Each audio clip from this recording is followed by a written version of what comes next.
We ran our own analysis on the systemic risks of vibe coding, and what we found honestly caught us off guard.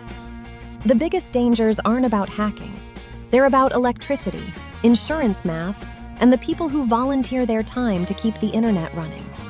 Let me explain how we got here. We used a framework called MEIA, Multidimensional Event Impact Analysis. It's a structured method for mapping how a single event or shift cascades across multiple domains: physical, economic, security, social, political. Instead of looking at vibe coding as just a tech story, we traced its consequences across all of those dimensions simultaneously. And the picture that emerged is very different from the usual conversation. Vibe coding, if you haven't come across the term, is basically developers describing what they want in plain English and letting AI generate the software. It's happening at massive scale right now. And most of the discussion around it focuses on code quality or job displacement. Our analysis went somewhere else entirely. The first cascade we identified is energy. Before any AI-generated code can do anything, good or bad, it needs power.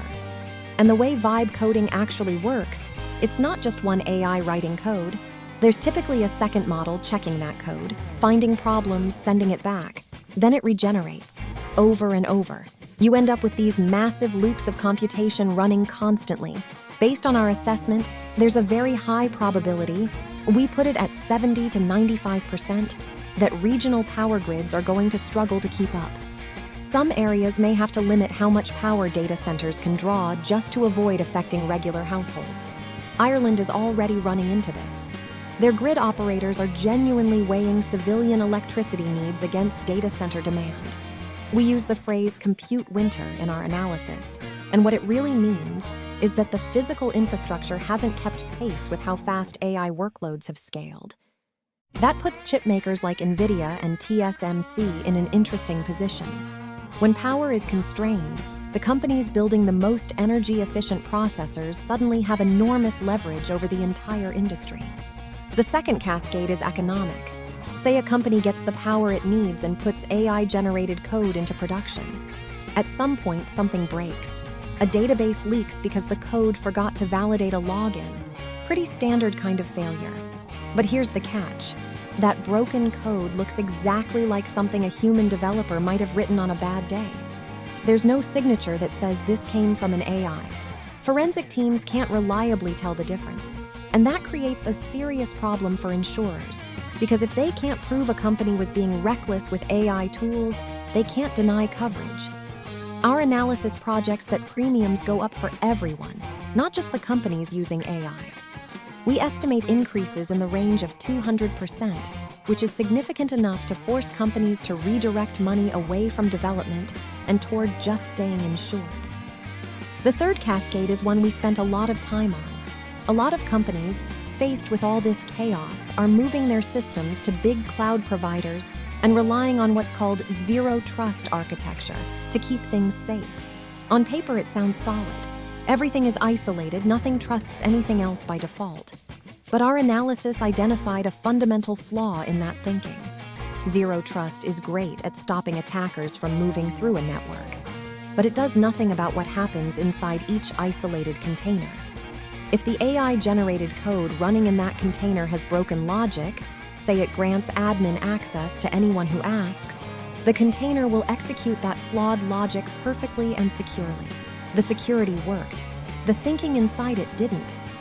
We started calling this infrastructure saviorism, the false belief that better infrastructure fixes broken logic. It doesn't. Think of it this way. You build an impenetrable bank vault, but the teller working inside it just hands money to whoever walks up. The vault was never breached. You still lost everything. The fourth cascade is genuinely strange. All this chaotic, unpredictable AI-generated code actually makes things harder for conventional cybercriminals. Their tools are built to exploit patterns, and vibe-coded software doesn't really have consistent patterns. We call this garbage code insulation. But more sophisticated actors, state-level intelligence services, take a completely different approach. Instead of trying to hack the messy output, they target the training data. The idea is to spend years quietly contributing subtly compromised code to open-source projects that AI models eventually learn from. The AI then treats those vulnerabilities as normal practice. And because these models are essentially opaque, detecting that kind of contamination is extremely difficult. We flag this as a serious long-term concern in our analysis, though we're honest about the fact that the timeline is harder to pin down than the energy and insurance risks. But the part of this analysis we keep coming back to is about people, specifically the open-source maintainers. These are mostly volunteers who keep critical software libraries updated, the kind of foundational code that basically everything on the internet depends on. And they're being overwhelmed. AI tools now let anyone generate huge volumes of code contributions very quickly. Those contributions compile. They look reasonable, but they're often full of subtle logic problems.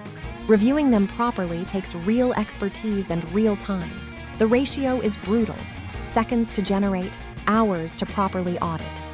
What we're describing is essentially a denial of service attack, not on a server, but on human attention.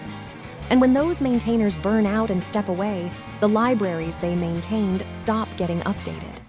That's a supply chain risk that most people outside of software don't even know exists.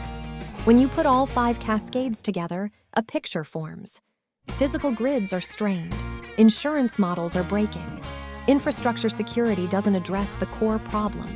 Training data is a target, and the human layer holding it all together is under enormous pressure.